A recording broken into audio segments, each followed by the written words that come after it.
প্রতিটি সফল সংগঠনের পেছনে থাকেন কিছু নিরলস কর্মী, যারা আলোচনার কেন্দ্রবিন্দুতে না থেকেও নীরবে কাজ করে যান। দীর্ঘ সংগ্রাম, ত্যাগ, সাহস এবং দলের প্রতি অবিচল ভালোবাসাই তাদের পরিচয়। তেমনই এক পরিচিত নাম মোহাম্মদ আলমগীর হোসেন, সবার কাছে আলম মণ্ডল।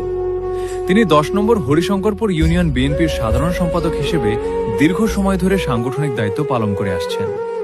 বিগত 17 বছরে রাজনৈতিক প্রতিকূলতা, সামাজিক চাপ, অপমান এবং নানা বাধা উপেক্ষা করে তিনি দলীয় কার্যক্রম চালিয়ে গেছেন। দলের ডাকা কর্মসূচিতে অংশগ্রহণ, নেতাকর্মীদের সংগঠিত করা এবং রাজপথের সক্রিয় উপস্থিতি সবকিছুতেই নিজের অবস্থান ধরে রেখেছেন। সমর্থকদের ভাষ্য অনুযায়ী তিনি অনেক সময় নিজের অর্থ ব্যয় করেও ইউনিয়ন থেকে গাড়ি ভর্তি নেতাকর্মী নিয়ে জেলা শহরে গিয়ে দলীয় কর্মসূচিতে অংশ নিয়েছেন। জেলা পর্যায়ের নেতাদের ইউনিয়নে নিয়ে এসে কর্মসূচির আয়োজন, শহীদ রাষ্ট্রপতি জিয়াউর রহমানের মৃত্যুবার্ষিকী পালন, ইউনিয়ন বিএনপির কাউন্সিল সহ বিভিন্ন গুরুত্বপূর্ণ আয়োজনের সঙ্গে তার সক্রিয় সম্পৃক্ততার কথা দলীয় কর্মীরা উল্লেখ করেন। তার ওয়ার্ডকে দীর্ঘদিন ধরে দলীয় সাংগঠনিক কার্যক্রমের একটি গুরুত্বপূর্ণ কেন্দ্র হিসেবে দেখা হয়েছে। 2016 সালের ইউনিয়ন পরিষদ নির্বাচনে কঠিন রাজনৈতিক বাস্তবতার মধ্যেও তিনি বিএনপির ধানের শীষ প্রতীক নিয়ে নির্বাচন করেন।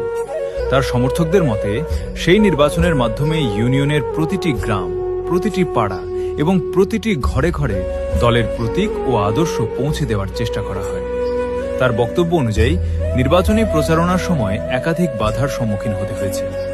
প্রচারণায় হামলা, মাইক ভাঙচুর, প্রচারণার সামগ্রী কেড়ে নেওয়া এবং পরিবারের সদস্যদের আইনি হয়রানির মতো ঘটনাও তিনিও তার পরিবারকে মোকাবিলা করেছেন বলে দাবি করেন। তবুও তিনি থেমে যাননি, বরং আরও দৃঢ়ভাবে সাংগঠনিক কর্মকাণ্ড চালিয়ে গেছেন। আলম মণ্ডলের পরিবারের একাধিক সদস্য বিএনপির রাজনীতির সঙ্গে সম্পৃক্ত। হরিশঙ্করপুর ইউনিয়ন যুবদলের সভাপতি মোহাম্মদ রিমন মণ্ডল, ইউনিয়ন মহিলা দলের সভাপতি মিসেস লিশা খান এবং ঝিনাইদহ সদর উপজেলা যুবদলের সাবেক যুগ্ম সাধারণ সম্পাদক ও বর্তমান আহ্বায়ক কমিটির সদস্য মোহাম্মদ নয়ন মণ্ডল সবাই একই পরিবারের সদস্য হিসেবে দীর্ঘদিন ধরে দলীয় রাজনীতিতে সক্রিয় ভূমিকা পালন করে আসছেন। একজন নেতার পরিচয় শুধু একটি পদদ নয়, তার পরিচয় তার ত্যাগ, সংগ্রাম, আদর্শ এবং মানুষের পাশে দাঁড়ানোর মানসিকতা। দীর্ঘ রাজনৈতিক পথ চলায় সংগ্রাম, ত্যাগ, সাহস এবং সাংগঠনিক কর্মকাণ্ডের মাধ্যমে মোহাম্মদ আলমগীর হোসেন আলম মণ্ডল নিজেকে একজন নিবেদিত প্রাণ কর্মী হিসেবে প্রতিষ্ঠিত করার চেষ্টা করেছেন।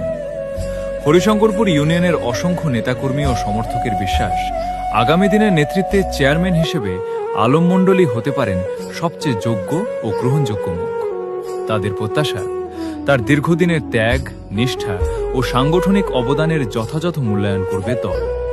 তাদের ভাষায়, হরিশঙ্করপুর ইউনিয়নের চেয়ারম্যান হিসেবে আলম মণ্ডলের বিকল্প নেই। সংগ্রামের এই পথ চলা আরও এগিয়ে যাক।